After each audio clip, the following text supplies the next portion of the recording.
You've headed up finance at multiple organizations in a fractional CFO role. So I really am interested in understanding your experience dealing with SaaS and OpEx. But how do you see most of the companies addressing SaaS, especially now, given a little bit more of a tighter economic environment? So I've been both a practitioner and as well as a fractional CFO in managing companies. This is a $4.5 trillion spend that we're talking about, right?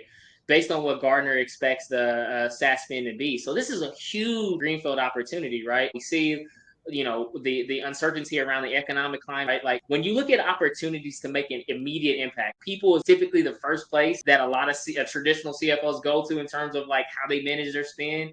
But one thing that I've seen is like the ability to centralize your SaaS spend and really operationalize it and really get your hand around it and getting to this overall topic and bringing in your IT, bringing in your HR, bringing in your marketing, bringing in the other functional areas to be part of the conversation to say what makes the most sense for our organizations, both around SaaS spend, but where do we have opportunities to streamline, to scale, and to optimize that, right? Like this is one of the biggest opportunities that CFOs have to really make that immediate cash flow impact in their business. And it's traditionally not the first place that people go. So I look at that and I've been inside organizations where you've got spend on company credit cards and expense reports and like you've got it all over the place. So having that transparency, having that visibility, and throwing that overall connection to a strategy that you're driving inside the business, that is where you really, really see finance teams partnering inside the business, making this successful.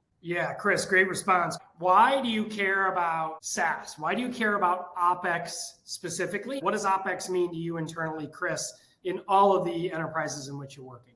Yeah, so OpEx, whether you're a startup, scale up, or enterprise level organization, a lot of the finance community, you're probably working on your OpEx budgeting right now. You're probably working on your first pass. You probably got Friday, that first conversation that you're having around budget. What better way to bring the value to the conversation by saying, look, we have this operational spend in different pockets of our organization. How can we lead a strategy collaborating together, making sure we're making immediate impact in the short term? That's the most important thing is like you can operationalize this, having a partner to look at your contracts, to be able to make sure you're getting the best pricing, to be able to make sure that you're monitoring and tracking the usage and performance of those SaaS solutions.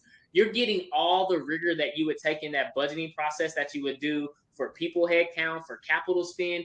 You're taking that same framework that finance organizations are used to and applying it to a huge opportunity inside your business to make those short-term, medium-term, and long-term impacts. I think that's the most important thing. Managing your SaaS spend is not just a short-term, put a Band-Aid on it. This is a long-term strategy, and having a partner to help you in those different elements along that journey, that's why it's important for CFOs to be thinking about this.